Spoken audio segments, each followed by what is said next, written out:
Hey guys, welcome back to my channel. Today we are here to check in for the first week of January with our budget. So obviously things are looking quite a bit different as you can see.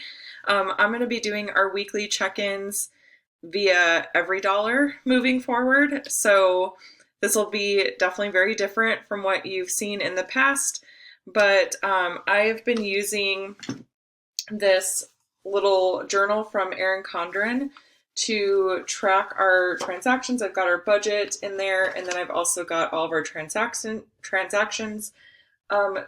I'll insert some pictures of this so you guys can see a little closer how that all works. But I got these stickers up here from Sara Marie Stickers on Etsy. I do have her shop linked down below, so if you're interested and picking anything up, definitely check out those links. But let's go ahead and get started.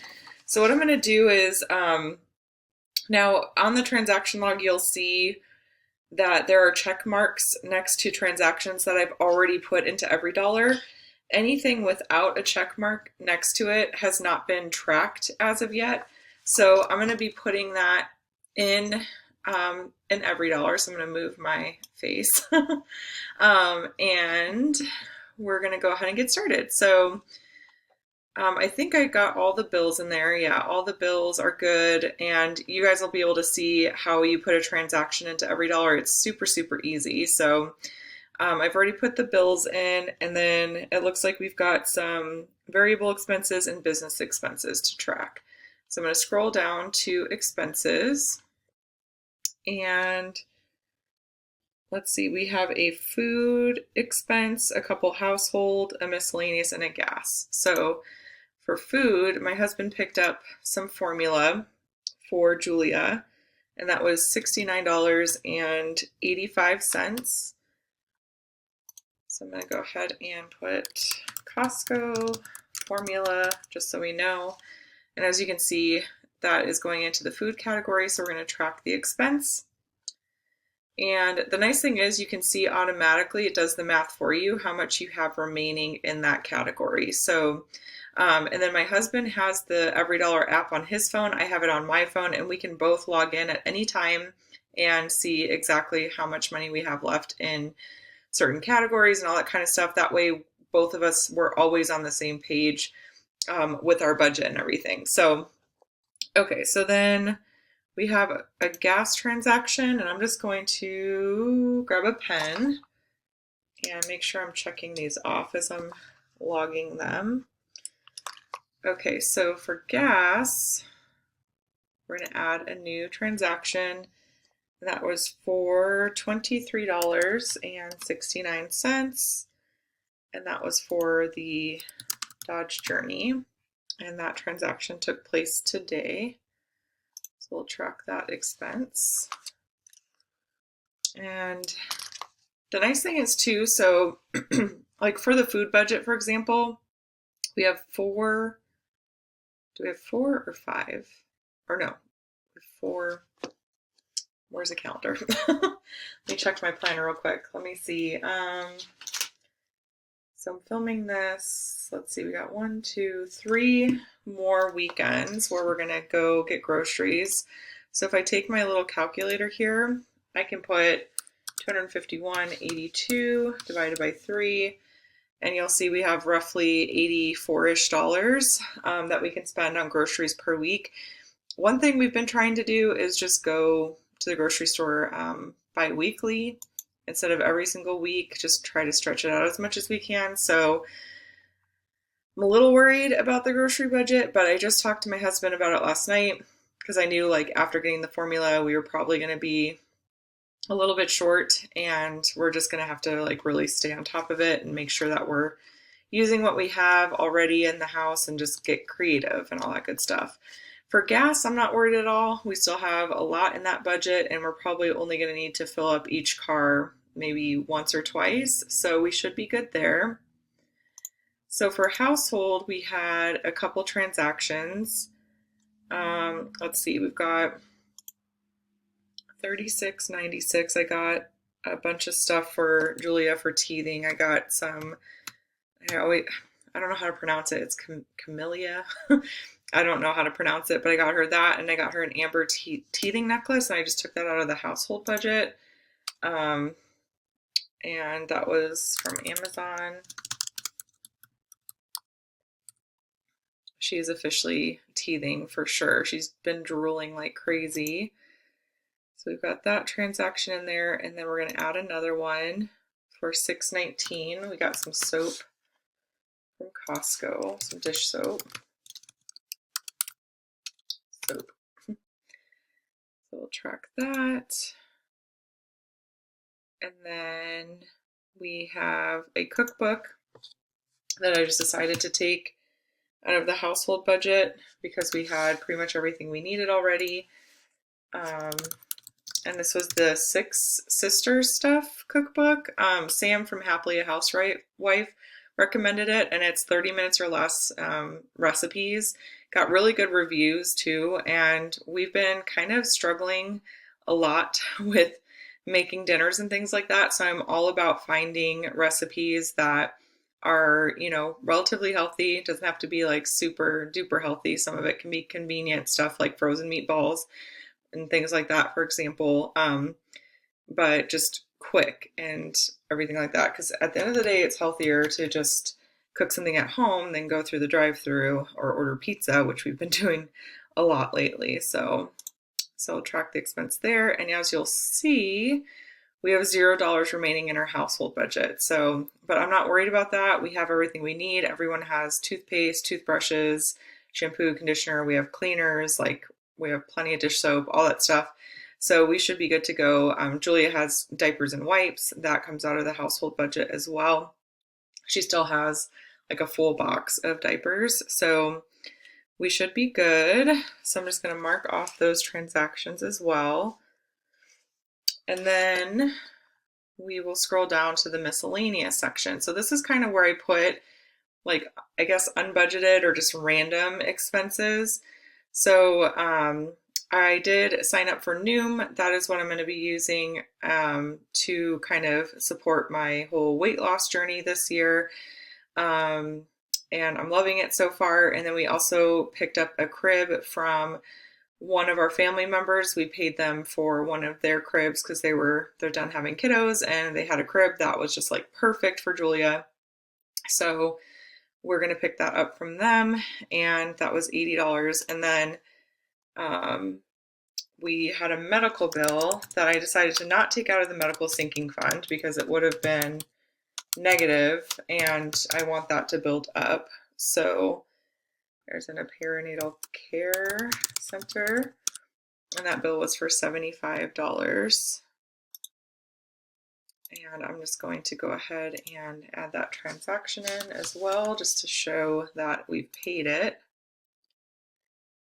So that is in, and as you can see, we're $75 over budget. So what happens then is I'll scroll down to our emergency fund. I feel like I'm going to sneeze. And if you just zero that out, you'll see we have 1,394,37 going to the emergency fund. And then here's all of our sinking funds, and these are set up as funds in EveryDollar. So when I make a transaction, for example, say I pay our accountant $300, and I put test on here, it'll show that we have $50 remaining in that fund. And then when we add money the next month, it will add, what we add to the fund, and it'll show in the remaining category. So for example, in February, if we put $100 towards the accountant, this would then say $150 over here. So that is how that works. Now I'm going to go back in and delete that before I confuse myself. Okay, so that's where all of our sinking funds are. And then here's where I'm going to be tracking my business expenses. So I have my income included from YouTube and my affiliate links in EveryDollar. And then I've got all my expenses and what I'm setting aside for taxes. And I am saving 25% of what I earn for taxes.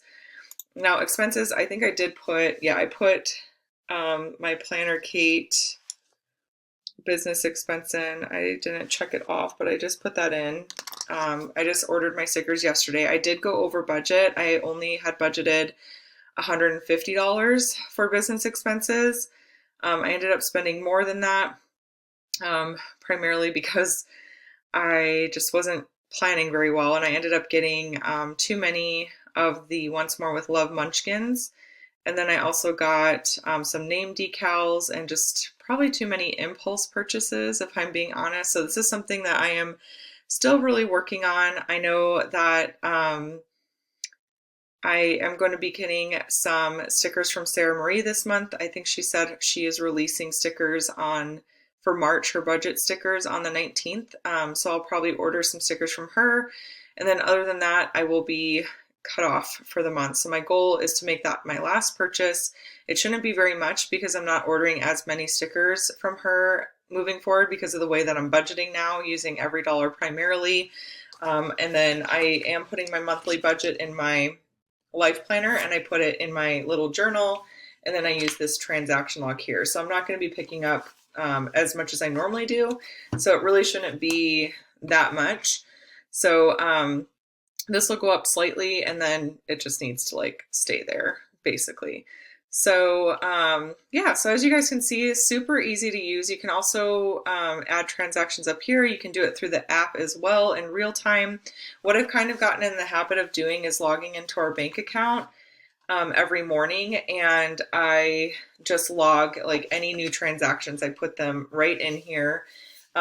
We're using our debit card for pretty much all categories except for pocket money. We still take out cash for that, and for my daughter's commissions. But other than that, everything's in debit. So I just log into our checking account and I write down all of our transactions, and then, you know, I plug them in as we go.